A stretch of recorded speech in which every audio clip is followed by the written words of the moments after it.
വിവിധ ആവശ്യങ്ങൾ ഉന്നയിച്ചുകൊണ്ട് ഭാരതീയ പട്ടികജന സമാജം കണ്ണൂർ ജില്ലാ കമ്മിറ്റിയുടെ നേതൃത്വത്തിൽ കലക്ടറേറ്റിനു മുമ്പിൽ ധർണ നടത്തി.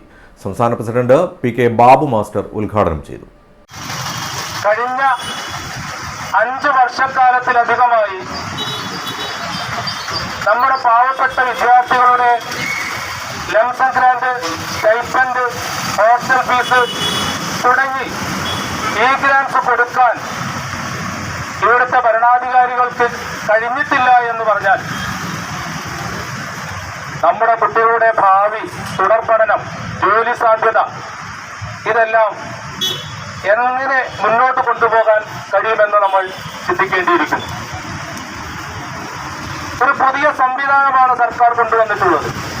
വിദ്യാർത്ഥികൾക്ക് ലഭിക്കേണ്ട എല്ലാ ഗ്രാന്റുകളും പ്രതിമാസം ആദ്യത്തെ ആഴ്ചയിൽ നൽകുക, ഈ ഗ്രാന്റ് കുടിശ്ശിക എത്രയും പെട്ടെന്ന് കൊടുത്തു തീർക്കുക, ഹോസ്റ്റൽ അലവൻസ് വർദ്ധിപ്പിക്കുക എന്നീ ആവശ്യങ്ങൾ ഉന്നയിച്ചുകൊണ്ടായിരുന്നു ധർണ നടത്തിയത്. വി കുഞ്ഞമ്പു മുട്ടം അധ്യക്ഷത വഹിച്ചു. B Damodaran master, E Gopalan, Kumaran Alakode, Kunhambu Kalliasseri, Pallippuram Prasannan, Padmanabhan Murazha തുടങ്ങിയവർ സംസാരിച്ചു.